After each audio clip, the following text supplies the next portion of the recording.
¿Está en vivo? Cada paso del hombre hace historia. Hay pasos más importantes que otros, pero nadie escapa a ir escribiendo su propia historia. Mirar hacia el pasado implica reflexionar sobre el presente y el futuro. Por eso es tan importante conocerlo, recordarlo y analizarlo. Desde este pequeño espacio intentaremos abrir una ventana hacia ese pasado para pensar sobre este cruce de tiempos y si ustedes me ayudan y están gustosos, lo haremos juntos. Mi nombre es Norma Demi, les doy las gracias por acompañarme en este sueño mío. Una vez más agradezco a José Chacoma, que es el señor de la casa, el que me permitió y me permite estar acá. Y bueno, esta tarde voy a comenzar. Ustedes saben que el martes fue 7 de mayo y para todos creo que todas las personas de bien que tienen que recordar justamente ese pasado, el 7 de mayo de 1919 nació una persona trascendental en nuestra historia. Estoy hablando de Eva Duarte, o conocida comúnmente como Evita. Evita, ¿qué voy a decir que no se haya dicho ya de ella? Es una persona que ha trascendido los límites de nuestro territorio, es decir, se la reconoce mundialmente, y también es una de las personas que ha sido más odiada y más querida. Me voy a quedar con esto de la más querida, ¿no es cierto? La más reconocida por ese pueblo al cual ella le dio su vida, le dio su pasión, le dio su trabajo, y bueno, y se transformó así en la jefa espiritual de la nación.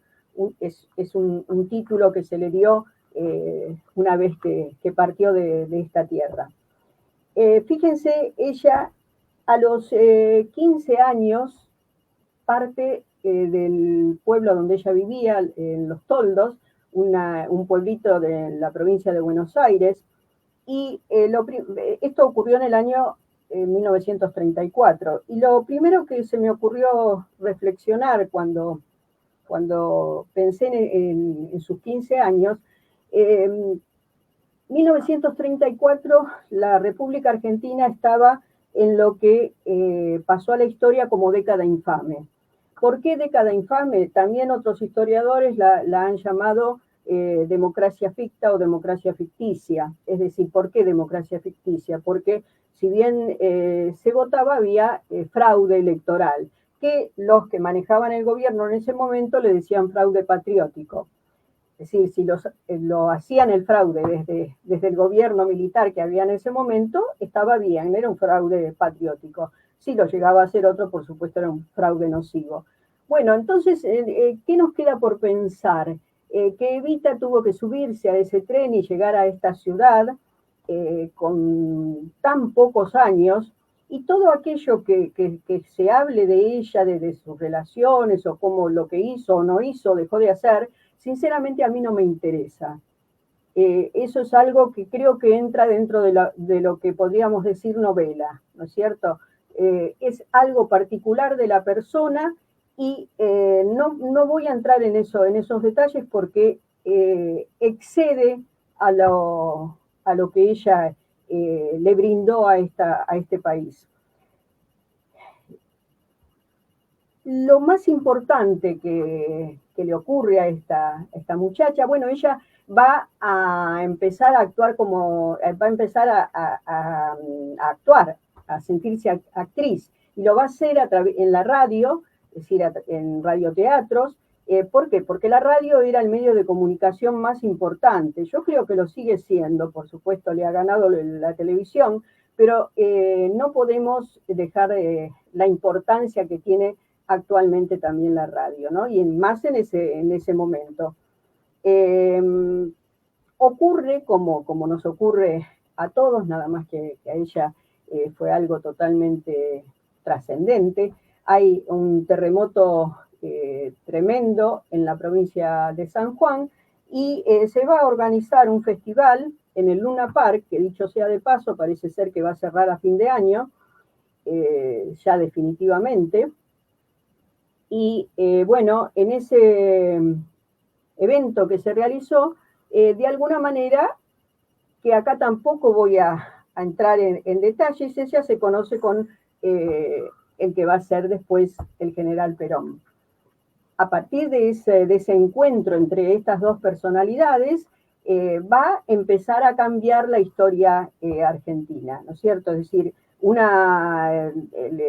ese momento el coronel Perón, una personalidad arrolladora, una inteligencia superior, por lo menos desde mi punto de vista, y una mujer que se va a brindar a ese hombre primero y a su pueblo después. Bueno, imaginen ustedes, pensemos en ese coronel que tiene relaciones con esta actriz de radioteatro, ¿no es cierto? Es decir, una sociedad pacata, una sociedad que no aceptaba ese tipo de situaciones.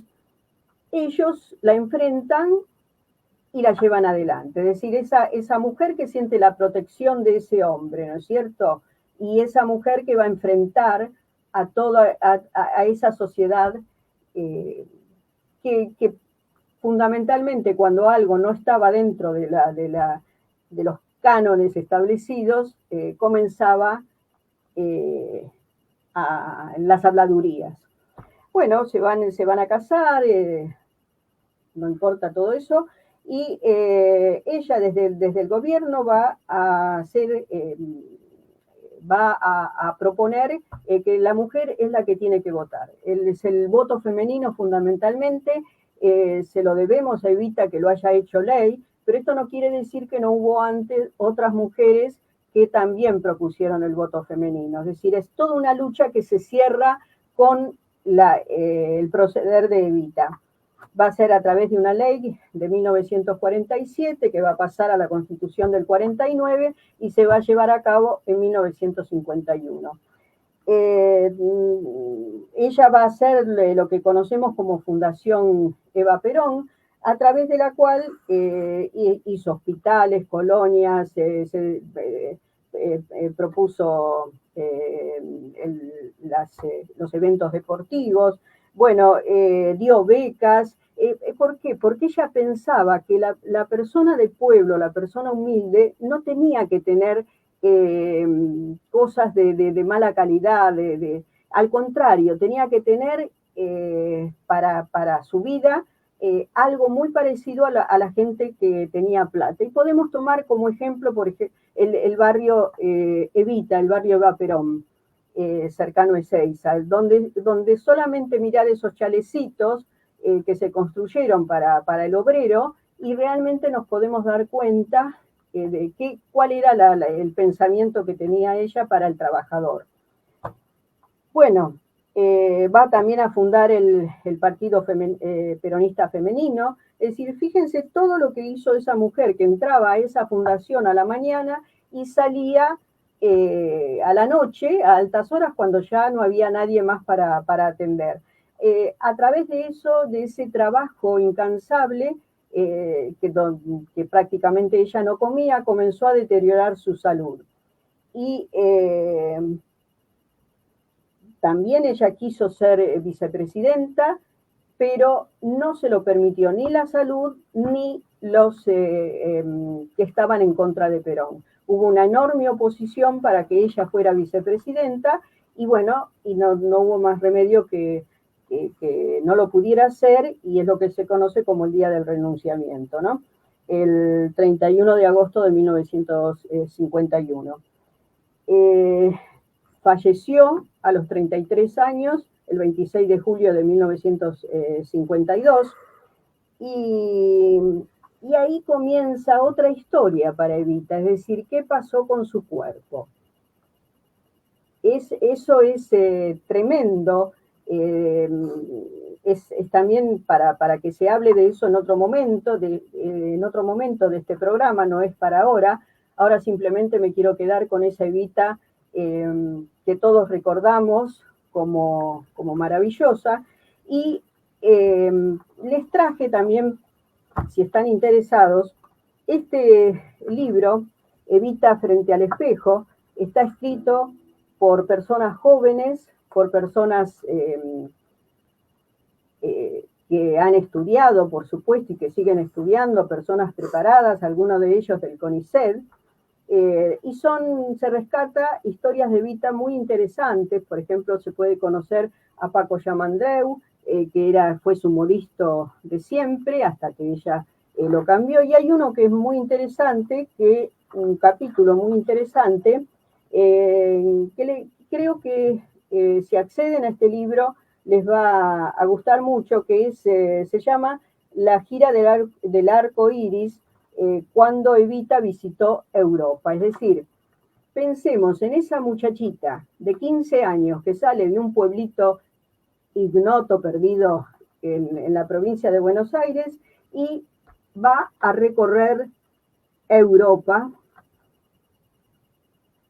enfrentándose con las personalidades más importantes de ese momento, entre ellas, por ejemplo, Francisco Franco, ¿no es cierto? ¿Qué tiene que haber sido para esta mujer haber pasado por todas esas experiencias?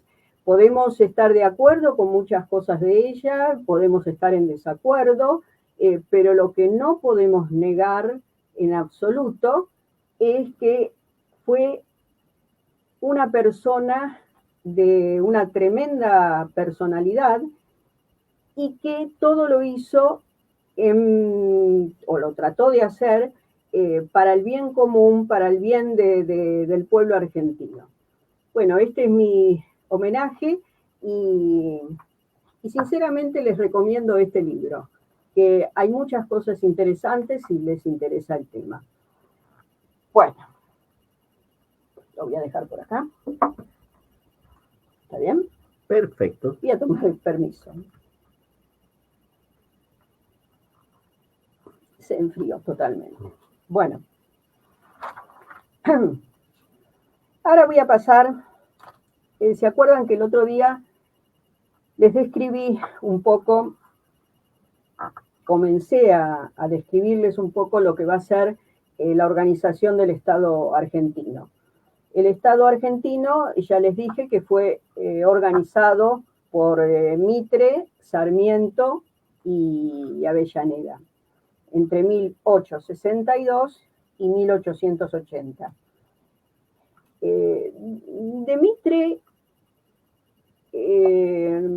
lo que he visto, lo que he leído, me asombra la capacidad de trabajo. Que eso sería una reflexión que nos podríamos hacer, una reflexión casera, ¿no es cierto? Es decir, no había electricidad, no había ni virome, ni lapicera buena, ni nada por el estilo. Escribían con lo que nosotros decimos pluma, pero era una pluma en serio.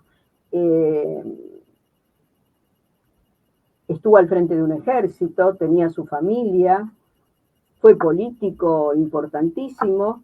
Más allá, esto no tiene nada que ver con las ideas, con la ideología, nada que ver. Estoy describiendo la actitud de las personas para que tal vez, por eso le puse pensemos, porque ¿qué es lo que tenemos que pensar? Se hacía esto con cosas que para ese momento no eran elementales porque eran los que más tenían, pero desde ahora sí eran elementales. Sin embargo, este señor escribió unos cuantos libros y lo podemos señalar como el iniciador de la historia argentina, porque va a ser la historia de Belgrano, la historia de San Martín. Por supuesto, creando un prócer que va a ser un prócer de bronce, ¿cierto? Es decir, esas historias son cuestionables. va a venir, va a pasar el tiempo y va a aparecer lo que conocemos como revisionismo histórico, que va a comenzar a darle vida a esos hombres de bronce. Pero más allá de eso, es la intención de crear una situación para el país, de crear un fundamento, de crear una base. ¿Se entiende? Paso a Sarmiento. Sarmiento, desde mi punto de vista, es una bisagra en la historia argentina, porque él comulgaba con las ideas liberales de estos hombres. Pero, sin embargo, bueno, tenía una personalidad muy exageradamente ególatra. Él quiso también, a través de la educación, formar a ese pueblo que a él lo veía atrasado, lo veía sin cultura, sin ningún tipo de educación. Y bueno, y así lo va a tratar de hacer, ¿cierto? Es decir, la ley 1420, que estuvo hasta hace algún tiempo, es de esa época. Y el alumno, el chico, el muchachito, podía acceder por lo menos a esa instrucción primaria para no dejarlo olvidado, es decir, para que participara en esta sociedad que se estaba formando. De Avellaneda lo único que voy a decir, crisis económica y punto. Y va a aparecer un hombre que, un militar de ese momento, que va a ser Julio Argentino Roca, porque ya se estaba pensando en agrandar las fronteras, en agrandarle las tierras, el territorio nuestro, y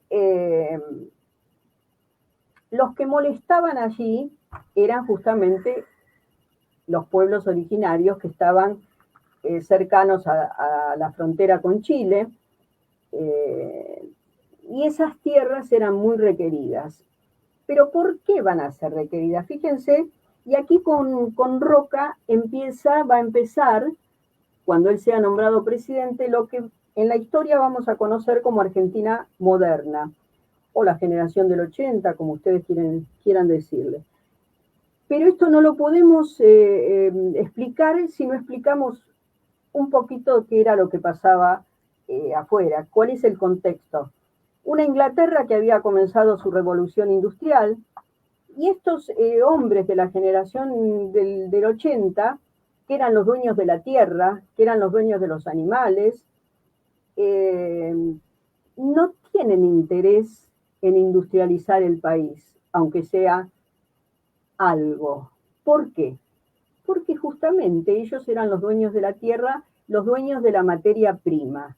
Entonces se van a meter en ese mercado mundial como proveedores de materia prima y receptores de productos elaborados. No hay que ser muy ducho en la materia para darse cuenta que si yo doy materia prima y después me dan, voy a ponerlo con otro ejemplo, si mando la lana de una oveja y me devuelven un tapado, un sobre todo, es mucho más caro el sobre todo que la lana que mandé. Por lo tanto, la balanza comercial nunca me va a dar igual, nunca me va a dar saldo positivo. ¿Está? Entonces, ese mito que he escuchado decir a alguien que fuimos la primer potencia, nada, no fuimos absolutamente nada. Éramos una tierra en manos de un pequeño grupo llamado, que ellos querían llamarse aristocracia argentina, y de aristocracia no tenían nada. ¿Por qué? Porque la aristocracia, a la manera griega, sería el gobierno de los mejores, mejores de sangre. ¿Está? La mejoría esa les viene por la sangre. Acá no ocurre eso, salvo alguna excepción. ¿Qué van a hacer? Oligarquía, palabra que no les gusta hasta el día de hoy. A tal punto esto está corroborado que el mismo Sarmiento en alguna sesión les va a decir: ustedes son la aristocracia con olor a bosta. Sarmiento lo dijo. Bueno, estos hombres de esta época eran positivistas. ¿Qué quiero decir con eso? Creían en el progreso indefinido. ¿Ah? Después la realidad los va a bajar. Pero realmente había una enorme desigualdad, no se hablaba de teoría del derrame ni teoría de nada, y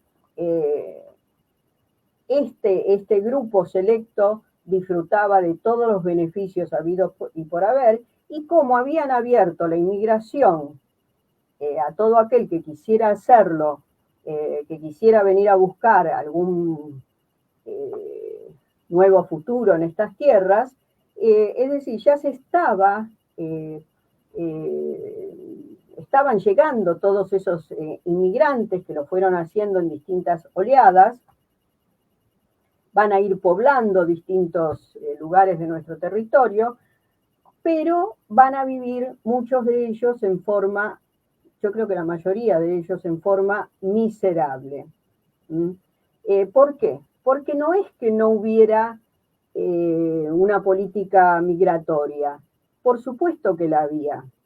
Pero ¿qué pasaba? Cuando llegaban a ese lugar donde se les había prometido en el territorio, en distintos lugares del territorio argentino, donde se les había prometido que iban a tener un lugar donde vivir, las herramientas, etcétera, se encontraban que no había nada, no estaba lo que les habían prometido. Entonces, no tenían más remedio que ir a buscar en los alrededores de las grandes ciudades, por ejemplo, Buenos Aires, y allí se iban formando esos núcleos urbanos rezagados, relegados, que con el tiempo van a ser barrios, digamos, miserables, y también van a ocupar los conventillos, ¿no es cierto? Que se fueron formando por otros motivos, pero forman los sectores urbanos que muchas veces no queremos ver. Bueno, volviendo al señor Roca, él, esto que dice en la campaña al desierto, fíjense, campaña al desierto, ya ahí empezamos mal, porque si digo desierto, no hay nadie si está desierto, ¿no es cierto? Entonces, ¿contra quién hice la campaña? Contra nadie, estaba desierto. A esas personas que habitaban esos lugares no se les daba ni la categoría de personas. Y además, el indígena luchó con una lanza y todo con harapos en su cuerpo, y el huinca o el blanco con un arma de fuego. O sea que la diferencia, digamos, son tremendas. No podemos hablar de una enorme campaña de que le diera prestigio esos combates, porque no es así. Los hijos, muchos hijitos de esta gente, fueron traídos prisioneros hacia las ciudades y fueron mano de obra esclava. Es decir, se los utilizó en las casas de familias pudientes para que trabajaran como esclavos. Bueno, al margen de todo eso, la campaña esta hizo que comenzaran a formarse los grandes latifundios. O sea, fíjense todo lo que podemos hablar, ¿no es cierto? Nos guste o no, esto le dio prestigio a Roca y va a ser nombrado presidente de la República. Y ahí va a comenzar lo que conocemos como Argentina moderna. Yo les quiero, a ver si podemos hacerlo, José, les quiero mostrar una foto de una... Bueno, esta es una foto de gente comiendo inmigrantes en el hotel de inmigrantes. No sé si se alcanza a ver. Sí, se ve. El hotel de inmigrantes era, muy bien, ¿qué pasaba? El hotel de inmigrantes era para que no pasaran directamente a la ciudad, sino que se tenían que quedar allí unos cuantos días y ahí le daban instrucciones para cuando pasaran a la ciudad, para cómo tenían que comportarse dentro de la ciudad. Fíjense, les decían, por ejemplo, no salivar en el suelo, bueno, todo ese tipo de cosas. Y cuando lo hacían estas personas que podían pasar a la ciudad, obviamente sufrían todas las discriminaciones porque por su idioma, a muchos les cambiaron los apellidos porque no les entendían. Bueno, acá tenemos, esto es una colectividad de polacos.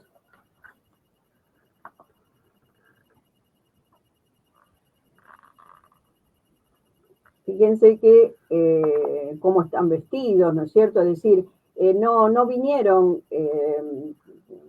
inmigrantes, digamos, de buena posición económica, porque la mayoría de ellos estaba buscando nuevos horizontes, estaba buscando cómo hacer para vivir un poco mejor, ¿no es cierto? Y acá se encontraron con que evidentemente todo lo que se les había prometido no fue así. Bueno, dentro de este marco que va a durar hasta 1916, que ahí empieza otra historia porque va a ser nombrado presidente don Hipólito Yrigoyen a través de la ley Sáenz Peña, que se había votado en 1912, y se le va a dar el voto masculino, universal y obligatorio, secreto, al hombre. Era cosa de hombres. Bueno, esta ley le va a permitir acceder a la presidencia al primer hombre, digamos, democrático, popular, pero bueno, lo dejamos eso para otro momento, ¿no es cierto? Me quedan bastantes cosas para decir, pero voy a darles un respiro, y si parece bien a José, que nos relaje un poquito con alguna linda canción. ¿Puede ser? Va a ser un chamamé. Vale.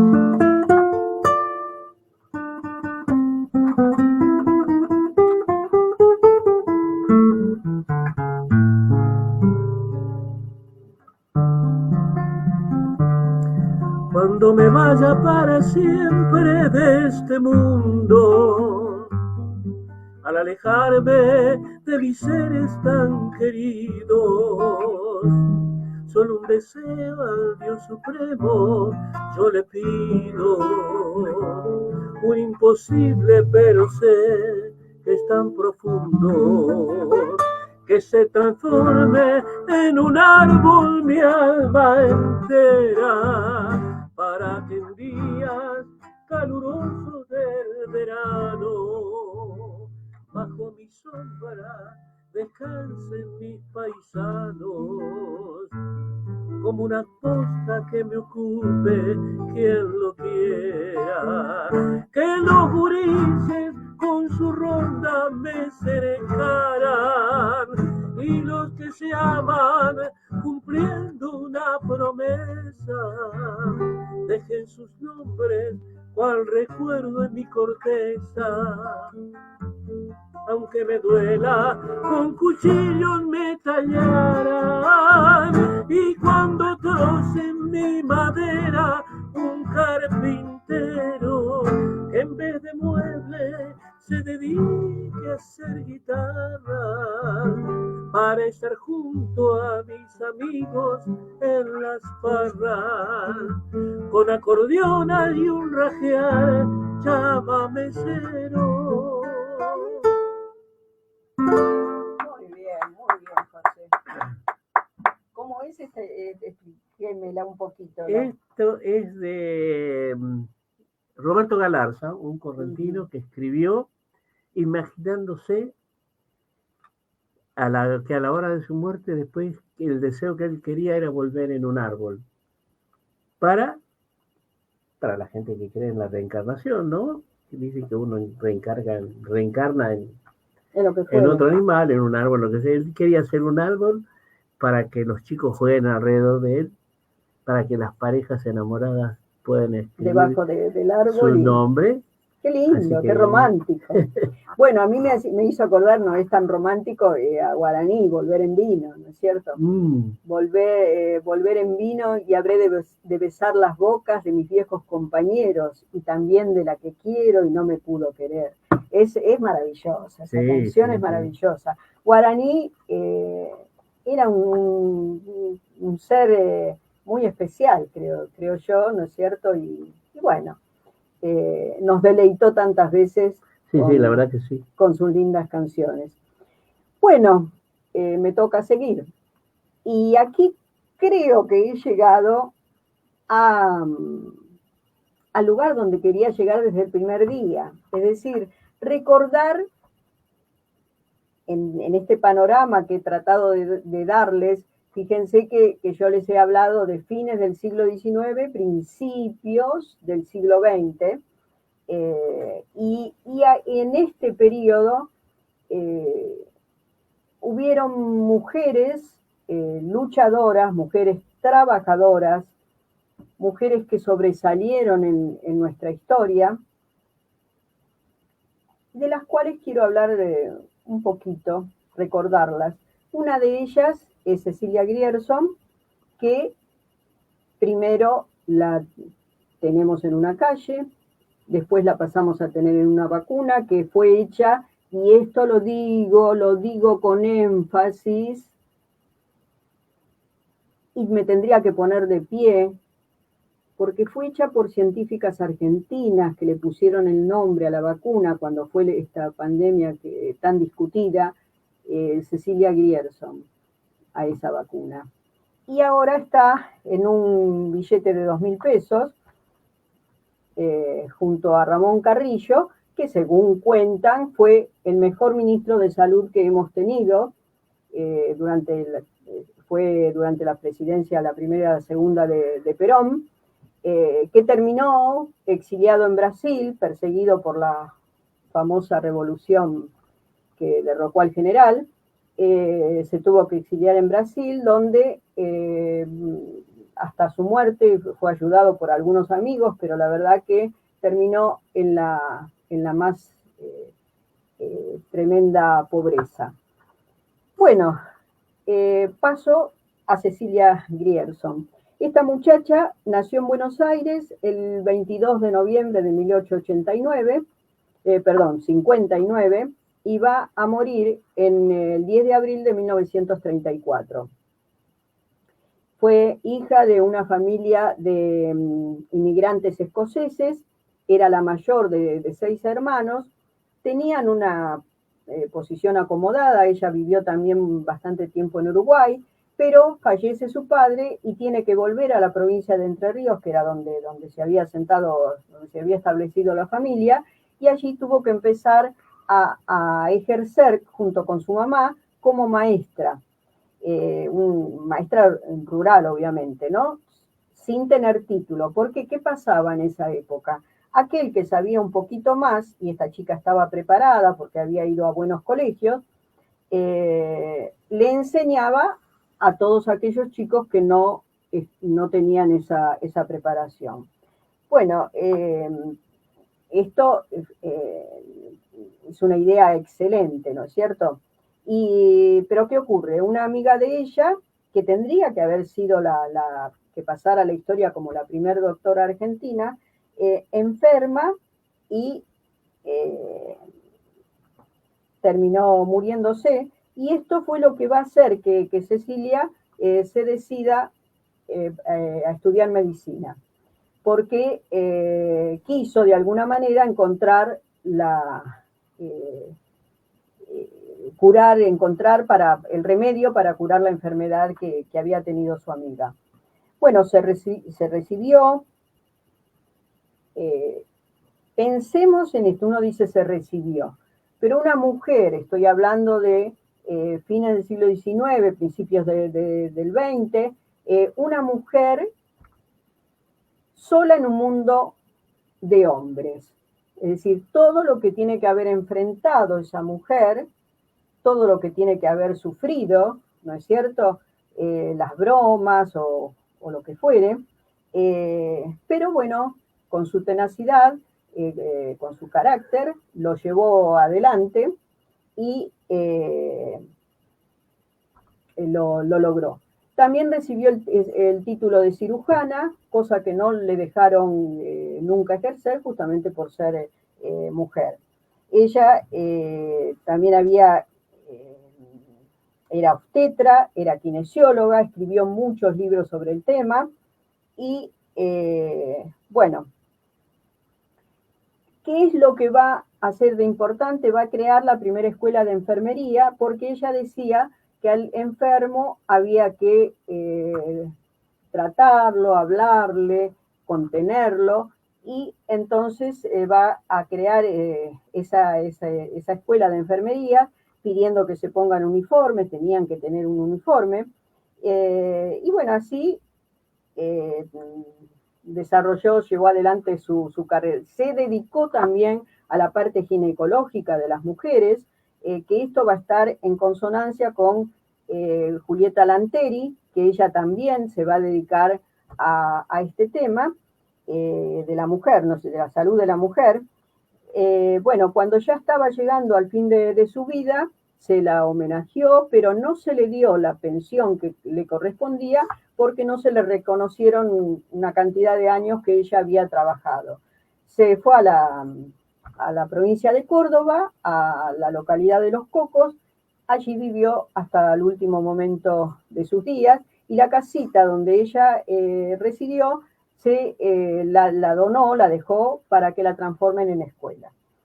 Bueno, una de las que va a tener importancia en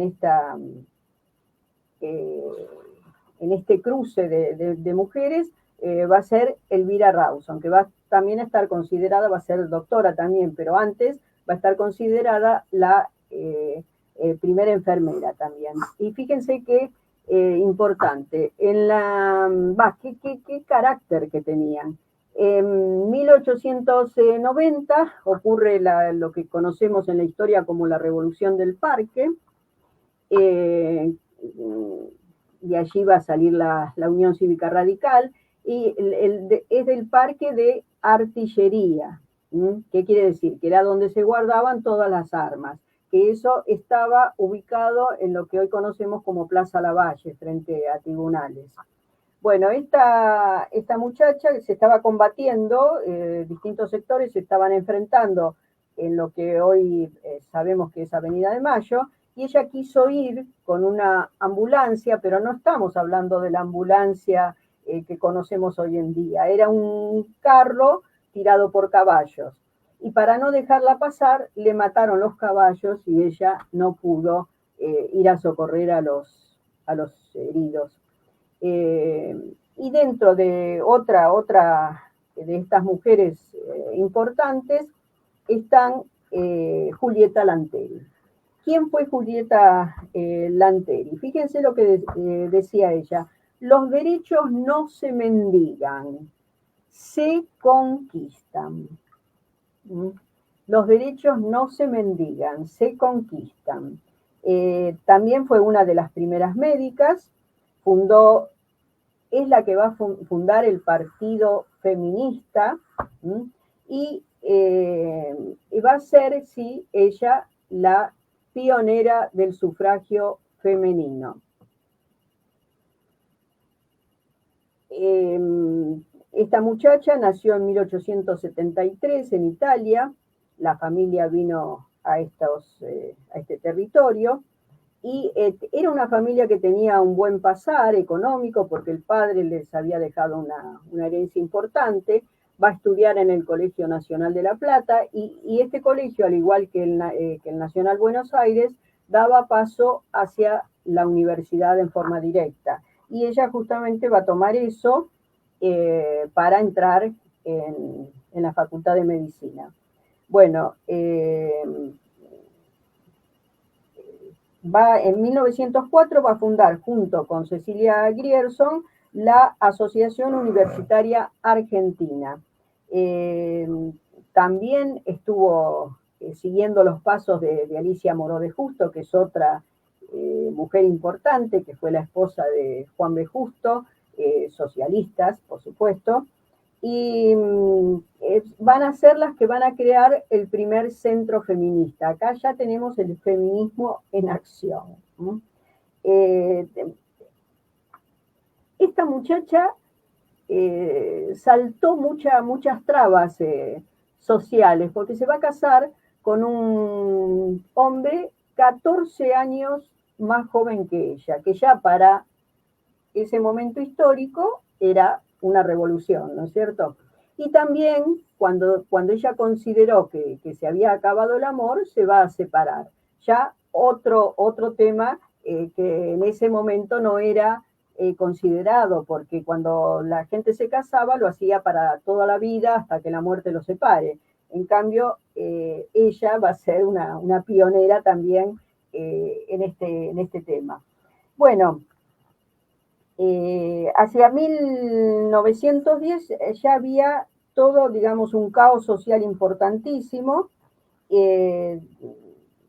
No había manera de frenar a estas mujeres, y se va a hacer el primer Congreso Femenino Internacional, donde se va a hablar de derechos laborales, del divorcio, de la opresión que tenían las mujeres, de hogares maternales, de la educación y la niñez. Fíjense lo precursoras que fueron, ¿no es cierto?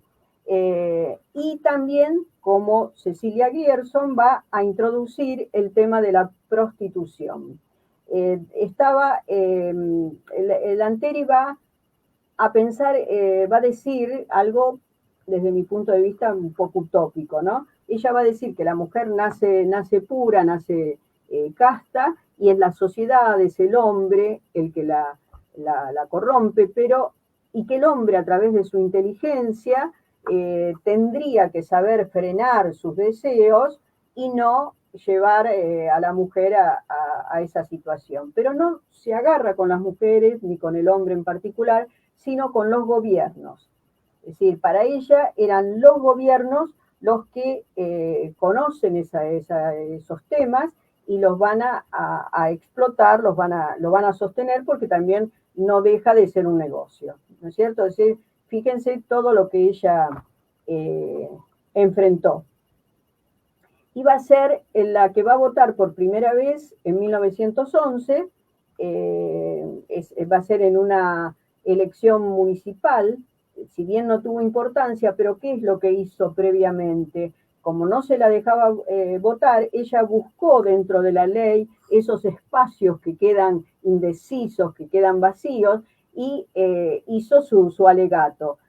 Cuando se lo presenta, el juez no tuvo más remedio que darle la razón, y por eso le permitieron votar, aunque no haya tenido mayor trascendencia. Y a partir de allí, bueno, va a seguir luchando porque la mujer pueda votar. El 23 de febrero de 1932, lamentablemente, ¿cómo termina su vida? Iba caminando por Diagonal Norte y Suipacha, y la va a atropellar un auto, y va a morir en el hospital Rawson. Así terminó su vida, y parece ser que acá hay un misterio en la historia.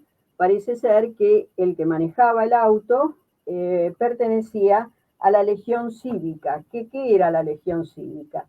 Era un grupo paramilitar que había sido creado por Uriburu. Fíjense que ya estamos en la década infame, ¿no es cierto? 1932. Uriburu crea este grupo paramilitar que admiraba a Hitler, y lo voy a cerrar diciendo que era de ultraderecha. Entonces, hasta el día de hoy, esa muerte, ese accidente, queda con un signo de interrogación. Bueno, hasta aquí he llegado. Les voy a dar ¿alguna pregunta, José, que me quieras hacer, o ya está todo? No, me gustaría que en alguno de estos sus programas más adelante o cuando usted lo considere oportuno, hable un poco de la guerra de la Triple Alianza. Ah, bueno, la guerra de la Triple Alianza, la vergonzante guerra de la Triple Alianza. Sí, sí. Sí, es un tema realmente que no me enorgullece, por supuesto, No, buscarlo en la historia. Para no mí es es historia. una, una mancha enorme que tenemos. Y fíjese que qué importante, porque todo eso, por eso digo que tenemos que saber historia, ¿no es cierto? Cuando algún país pequeñito, no tanto, que empieza a sacar un poquito la cabeza, como en este caso Paraguay, que tampoco podemos decir, pero ya tenía ferrocarriles, tenía una cantidad de situación que lo estaba haciendo sobresalir un poco del resto de los países de América del Sur, la potencia de ese momento que era Inglaterra, porque tenemos que considerar eso, ¿no es cierto? Es decir, no es una idea solamente de los países de acá, sino que es un empuje de Inglaterra porque imaginaba Inglaterra o sospechaba que Paraguay podía ser una probable competencia. Entonces no tuvieron mejor idea que los cipayos voy a utilizar esas palabras, los cipayos de Argentina, Brasil y Uruguay trataran de exterminar esa situación. Pero los paraguayos tienen que estar más que contentos con ellos porque hasta el último niño, el que podía caminar en ese momento combatió, enfrentó. Por eso fue un pueblo que se quedó sin hombres, ¿no? Después los que vinieron tuvieron suerte porque podían tener varias mujeres. Bueno, esa es otra historia. Bueno, no sé si con esto más o menos... Ahí tenemos unos saluditos. A ver. Ricardo Mauri Kush. Felicito por el programa. En casa se hablaba mucho de historia. Mi madre era profesora. Coincidencia total conceptual. Muy bueno el acompañamiento musical. Gran saludo, bueno, Ricardo. Muchas gracias, Ricardo. Este señor habla desde Italia. ¿Desde Italia? Sí. ¡Ay, qué maravilla! Creo que está en Italia, sí. Dice, a ver, Marcela Adriana Gropa. Ah, Marcela. Gropa, dice, sí. Coincido, excelente y claro. Gracias por el programa, muy interesante. Bueno, gracias Marcela, gracias Ricardo. Gracias. Yo lo trato de hacer lo más simple posible para que llegue a todos. Díganme alguna vez si soy tediosa o si se aburren, ¿no? Esa es mi preocupación, no quiero aburrir a nadie, pero bueno, yo me apasiono y me voy como si estuviera viviendo en ese momento, ¿no? Les agradezco los saludos, les agradezco las palabras. Hay otra ahí, a ver. Muy bien, dice Laura Zambrini. ¿Dónde estás, Laura? A ver. Felicitaciones por el programa. Bueno, gracias, Laura. Gracias. Bueno, será hasta el viernes. Si Dios quiere, hasta el viernes que viene. Me encantaría el viernes que viene, si lo puedo preparar, porque me quedan las maestras, algunas, por supuesto, no voy a hablar de todas, las maestras que trajo Sarmiento. Y hay algo que se me ocurrió la otra vez conversando con la novia de mi hijo, es decir, hablar de Chacho Peñalosa, de la maestra Vera Peñalosa, y terminar con el autor de Caminito, que fue hijo mejor dicho, descendiente del Chacho Peñalosa, es decir, hacer todo el recorrido histórico para saber también por qué se llama Caminito el lugar de la Boca. Tiene una historia muy interesante, muy romántica, y tal vez pueda, si lo alcanzo a preparar bien, sea ese el programa. Bueno, gracias a todos, me quedo muy conforme, muy contenta, gracias José, y será hasta el viernes. Hasta el viernes a las 14 horas. Muchas gracias. Pensemos, ¿eh? No se olvide.